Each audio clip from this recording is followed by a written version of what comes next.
During a normal afternoon in the city, a young couple is in the process of moving to their new beautiful apartment. They have plenty of boxes of their own to unpack, but they are surprised to discover that the landlord left behind an old funky refrigerator. Gail is not impressed at all, but Rob finds it very interesting because this old model has the motor above instead of underneath like modern models. He explains that hot air rises, so it does not make sense to put the motor underneath the refrigerator because it allows the hot air to go up in the machine, but Gail does not care and just agrees to whatever he says to humor him.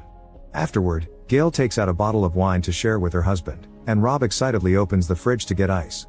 He discovers that the freezer is full of old disgusting frost and compares it to Superman's Fortress of Solitude. After pulling with all his strength, he manages to barely get just a little ice cube out of it. Then the couple shares a toast to their new life together, but before Rob can take a sip of his drink, he notices there is something weird inside the ice. He grabs it to look at it more closely and asks Gail if he is seeing things, but Gail confirms she is seeing something too. To be sure, she grabs a magnifying glass for a better inspection and confirms that inside the cube there is a miniature mammoth with various spears piercing its body. Wondering if there are more things like this, Gail opens the freezer again and quickly takes out all the things left by the landlord, only to be shocked by what she finds. Rob soon joins her and confirms that apparently they have a tiny lost civilization living in their refrigerator. Right there on the ice, there is a whole medieval city with tiny little people living their daily lives and not noticing the two giants that keep watching them as if they were a movie. These little people also move incredibly fast as they continue to build their city and work hard to achieve progress. Gail points out that this does not make any sense, explaining that this is an early medieval city but woolly mammoths died thousands of years before the medieval ages. Rob does not understand much about history, so he just agrees to humor her. Afterward, Rob decides to bury the little frozen mammoth in a pot of dirt. It seems this has made him very sad, so Gail tries to cheer him up by saying the tiny animal will be good fertilizer, but Rob thinks it is too soon for jokes. Soon curiosity gets the better of them and the couple checks the freezer again, only to be shocked by what they find next. The tiny civilization has evolved at a drastic speed and it is now going through the Industrial Revolution, which includes all kinds of buildings like factories and roads getting built all over the ice and filling the freezer with smoke. Since the couple had only been gone for 10 minutes but decades passed for their little people, Gail reaches the conclusion time moves faster inside the freezer, and Rob is disappointed when he realizes they have missed the Renaissance period. As Rob watches two little men sitting next to a building under construction, he finds himself wondering if the tiny people see him and Gail as gods. However, the two little men are actually making fun of the couple. They find their giant faces hilarious and are annoyed by the broccoli stuck in Gail's teeth because they have been looking at it all day. It takes only a few seconds for the little civilization to start changing again, and now modernized buildings are being built at great speed. Rob notices things flying around, and Gail realizes they are airplanes. She also notices the new skyscrapers, making her reach the conclusion that the little civilization has reached the present time. Rob agrees when he notices a Starbucks store, confirming this brand truly shows up everywhere. Then Rob notices something strange and comes closer for a better look. At that moment, a missile falls in the middle of the city and explodes, blinding Rob and making him back away until he falls to the floor. While screaming can be heard coming from the freezer, Gail rushes to Rob's side to help him calm down. But Rob continues to panic as he points out actual nukes are blowing up in their freezer. However, Gail cannot take him seriously because Rob looks like a huge tomato and it makes her laugh, so she hands him a toaster for him to see how ridiculous he looks. Inside the freezer, huge nuclear bombs continue to explode. Rob notices things are getting worse, yet the couple can only stare as the little civilization is taken over by violence, screams, and more explosions. Feeling frustrated, Gail closes the freezer, pointing out that people cannot just outgrow war in a couple of minutes. Rob wonders what they should do, and Gail simply says they should get pizza. Later in the evening, the couple enjoys their pizza for dinner while trying to wait patiently, but eventually Rob cannot take it anymore and says they should open the freezer again. Gail reminds him that they need to accept the possibility the civilization did not make it, but Rob goes to open the freezer anyway.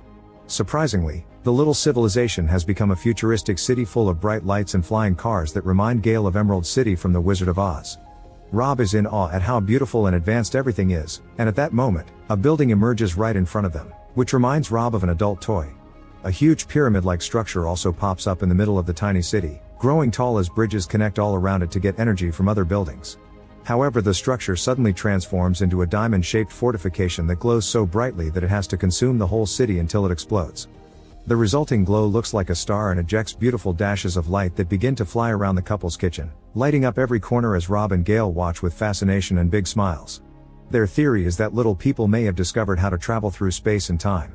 Afterward, the lights return to the freezer and gather into a sphere before outright disappearing. Rob and Gale go from smiling to looking quite sad and confused, and when Rob wonders if the little people will ever return, Gale says it is unlikely. Feeling the need to grieve, Rob pulls the refrigerator's plug as a way to move on and accept the little people are gone. Gale gives him a hug to comfort him before closing the freezer, deciding they are done for today. The next morning, Rob makes coffee and shares it with Gale. Although they do not say a word, it is quite obvious they cannot stop thinking about the tiny civilization in the freezer, so they give in and try opening it again. To their shock, they discover there is a cold mist coming out of it even if it is still unplugged.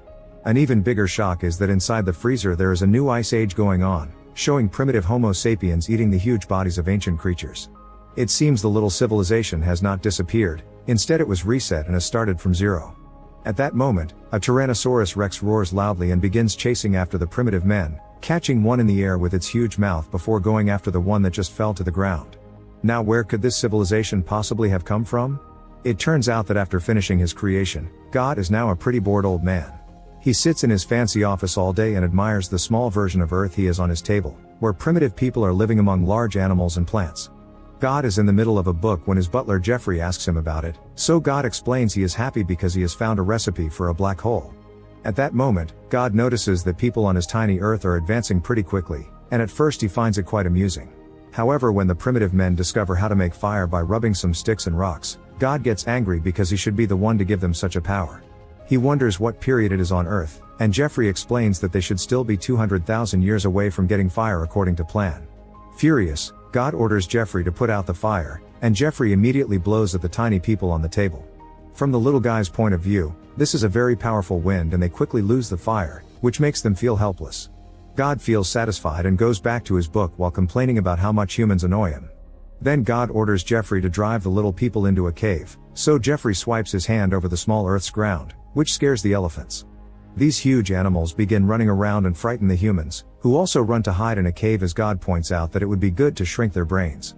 Soon the tiny people come out again to start a ritual dance that should bring rain. God curses them, not understanding why humans are unhappy now. Jeffrey explains that they forgot to turn off the drought on Earth, so God sighs and lets Jeffrey give them some water. Jeffrey is surprised that God is being merciful for a change, then he proceeds to throw some water on the small Earth with his spray bottle. The little people raise their hands to celebrate the rain, but God can only laugh at their reaction. Next, God asks Jeffrey to spray the humans again and again so he can keep laughing at their weird behavior. Once he is satisfied, God returns to his book while ordering Jeffrey to release a plague. Shocked by this sudden change in God's mood, Jeffrey picks up an antique box to retrieve a very creepy-looking vial. After looking at God for confirmation, Jeffrey pours a plague from the vial, and the tiny people immediately begin to feel incredibly sick and die. God admires the horrors he has caused with a blank face, then he simply returns to his book. Make sure to subscribe and turn on notifications so you can watch more videos like this. Thanks for watching.